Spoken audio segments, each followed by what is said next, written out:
Hello, I'm Allie, and welcome to the Roaring 2020s. Okay, so I'm going to be explaining what I'm doing over these next couple of clips because, as you'll find out, these are all irrelevant.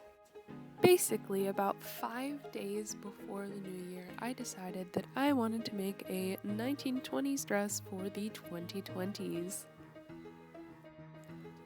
For Christmas, my family got me some of the Patterns of Fashion books by Janet Arnold, and I decided I was going to make one of the 20s style dresses from there. But I did not end up doing that, even though I recorded all of this footage.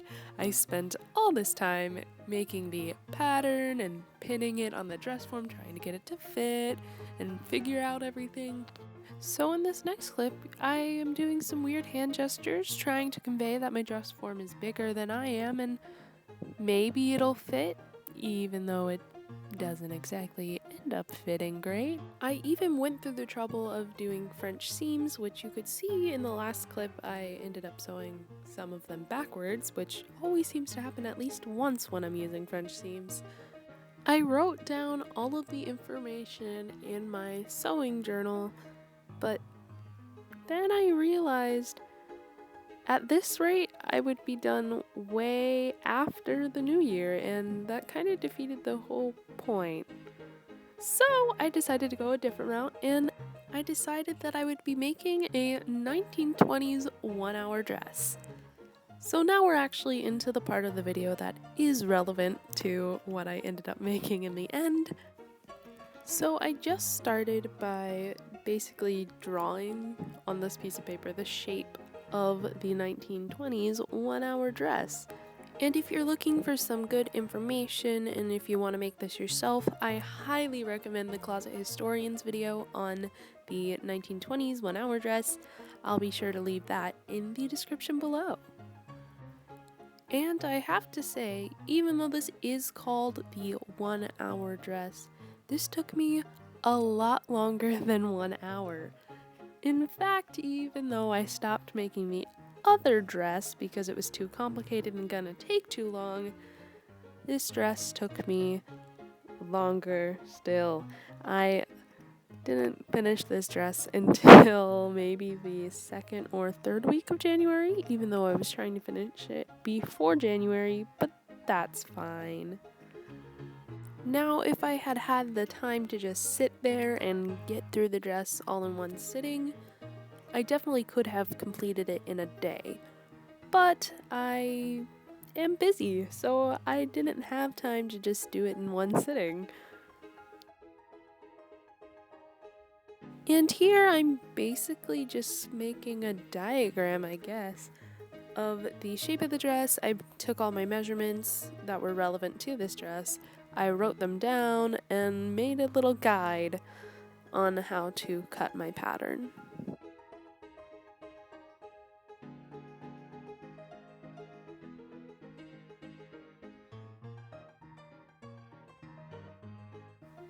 Next, I got out some of my butcher paper, but as you can see, I kind of struggled to keep it open because it was rolled up so tightly, it just kept wanting to roll back.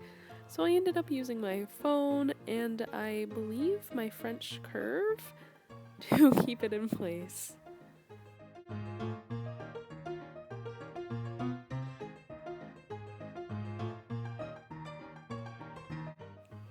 I referred back to my little measurement sheet and then began to make the full-sized pattern on my butcher paper.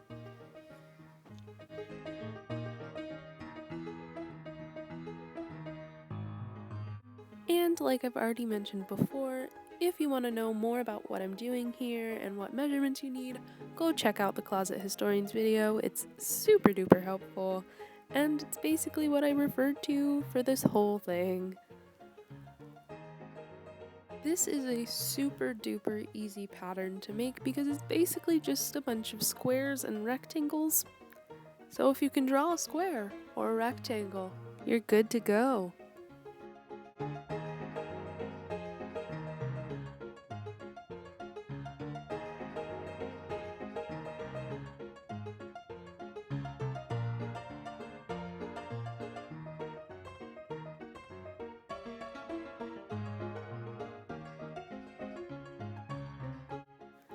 Once I was done drawing my pattern, I went ahead and cut it out.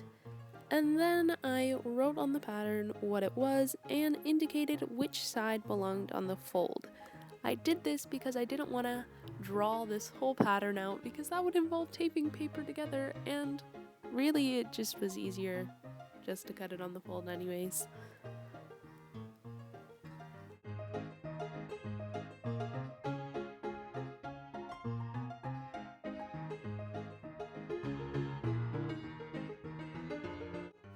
Now it was time to cut it out of the fabric. I went into my stash and found a fabric that I liked and thought would work, so I ended up choosing this velvet type stuff. It's really nice. It has a nice weight to it, a nice feel, and it's a really pretty red color, so yeah. When I went to go pin this pattern down, I realized that all of my pins were in the dress that I ended up not making. So I had to go collect them from there, just so I could pin this pattern down on the paper. On the fabric, not the paper. What am I saying? Once the pins were successfully harvested from the other dress and the pattern was successfully pinned down, I went ahead and cut it out.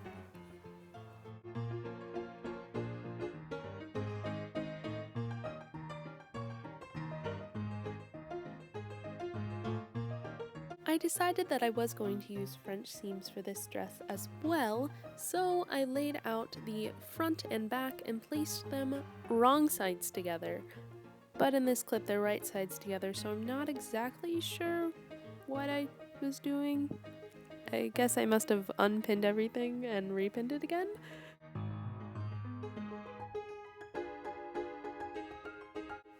In these clips, I am just sewing up the side of the skirt and the side of the bodice, leaving an opening for the armhole and leaving the opening for the gathers at the side.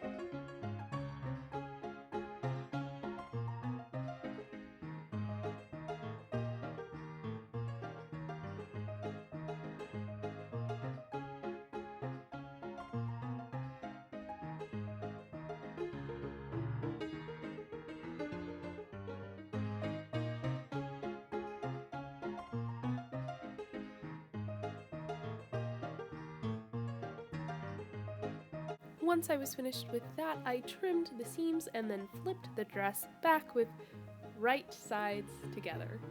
Okay, it took me so many tries to say right sides together. Don't know why, but apparently it was very difficult for me. If you're looking for a tutorial on how to do French seams, I'll leave a good one that I use in the description down below.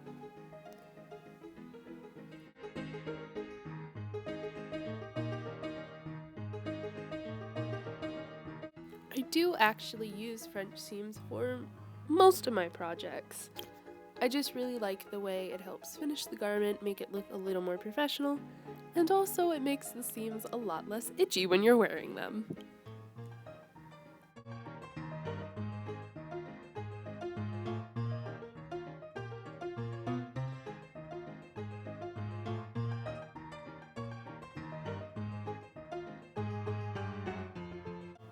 Once all the seams were trimmed and flipped so they were right sides together, I went ahead and pinned everything together and then took it to my sewing machine. Here I'm just doing a straight stitch all the way down, once again stopping for the armholes and the gathers at the waist.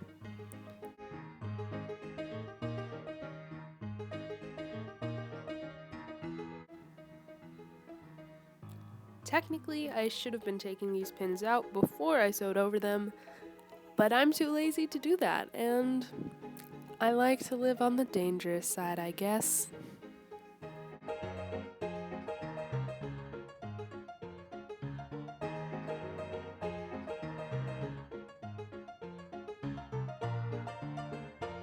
As I was sewing this seam, I noticed that my bobbin thread was getting a little low, but I wasn't sure just how low it was getting, so I stopped, and thank goodness I did, because I had maybe like 2 inches left before it ran out, so that was really lucky.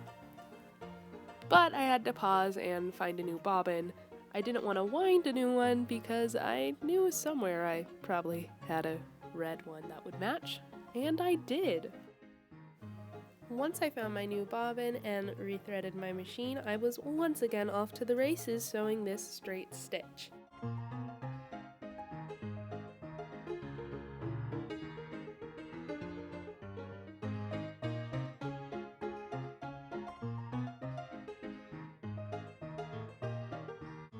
Okay, so here comes the scary part.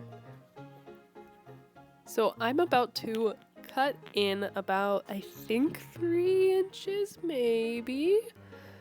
But I'm going to be cutting into my project, which is very scary. But you will see by the next couple of clips, it's okay, everything's fine, the cutting went well, it ended up working out, but that doesn't mean it was any less scary.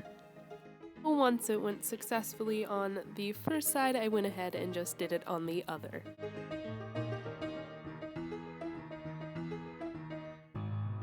Then it was time to gather.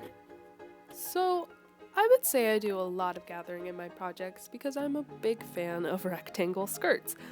But I have tried every which way to gather, and I always have issues until I discovered this new method, and if I can find the video, I will leave a link to it down below because it was amazing. Like, I didn't expect it to work as well as it did, but it worked very, very well, and it's my new favorite method of gathering. What on earth? Does anyone else do that? Sometimes when I'm talking really fast, I'll combine my words, so I combined method and gathering into mether. So for as much footage as I have of me setting up to start gathering, I don't have any footage of me actually gathering the fabric, so instead, enjoy this little video of me trying on the dress for the first time and trying to Charleston. Please ignore the fact that that mirror is very dirty. So believe it or not, when I tried my dress on, I did do something other than the Charleston. I decided that the neckline was way too high and made it look funny, and it was just uncomfortable, so I folded the dress in half, so both sides of the neckline would be even, and then I measured in, making sure I left enough space for the shoulder seams, and I cut the front neckline, and then I cut the back neckline. I did lower the front a little bit more than the back, because I just like the way that looks, and if you look at most garments, that is how they are made.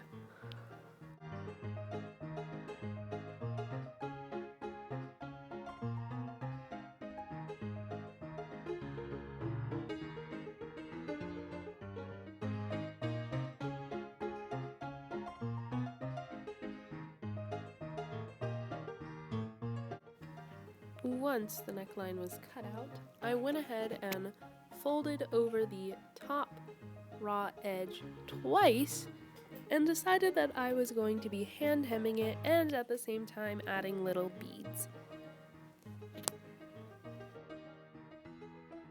It took me a couple times to get the curve where the neckline moves into the shoulder seam correct, but in the end I think they turned out pretty well. Once I got everything pinned and ready to go, I went ahead and threaded my needle and began to do little tiny stitches. I only picked up maybe a few threads of the fabric on the part that you would be able to see from the outside. This way it would be nearly invisible. But as I mentioned before, I was adding beads to this hem as I was going. So my process was basically do one stitch with the thread going through the bottom to secure the hem in place, and then I would come up through the middle of the hem, stick a bead onto the end of my needle, pull my thread through, go back in, and then repeat that process over and over and over again until I was done. That wasn't a great explanation, but if you want a more detailed explanation, just ask and I will try my best to explain it in a way that makes more sense.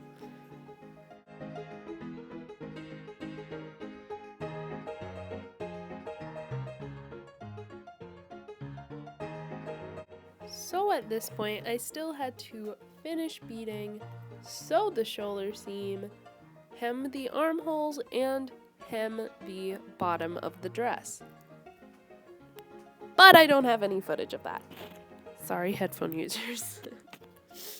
So, for the rest of this footage that I do have of me beading this, I will tell you what I did. I ended up doing this beading on both the front neckline of the dress and along the back. So once I was done with that, I went ahead and completed the seam going down the armholes, and then I pinned all of that together and sewed it all closed using a whip stitch. Once everything up top was done, I went ahead and pinned the hem and then ran it through my machine, and I was done. So now it's everyone's favorite part of the video, Allie's awkward modeling. I also like to call this part, Allie doesn't know what to do with her hands. I'm really happy with the way this dress turned out. When I started it, I wasn't really sure what was going to happen, and in fact, when I started this, I thought I was going to be making a completely different dress. But I'm glad I went with this one, and I think in the end it turned out pretty well. In an effort to make this whole look a little more 1920s, I wore these shoes, even though you can't see them in any other clip but that. I also pinned my hair back into a faux bob and did loosely 1920s inspired makeup. I also threw on this kind of long beaded necklace because I thought it just kind of helped pull the whole look together. I toyed with the idea of adding a belt, but in the end I decided that I was just gonna go belt free. Like I've already said, I'm pretty happy with the way this turned out. And even though I originally said that I was going to complete this before the new year, I guess the first month of the new year is pretty okay too. Anyways, thank you so much for watching this video. And I know I've said it before, but I am hopefully actually gonna mean it this time. I do really hope to make some more of these types of videos, along with hopefully some project vlogs. Maybe. If I put it out into the world, maybe I'll actually do it. So I hope that if you enjoyed this video, you will like, comment, and subscribe, and stick around for next time. And with that, we have come to the end of the video. So I hope you all have a lovely day wherever you are, and I will see you again soon. Goodbye!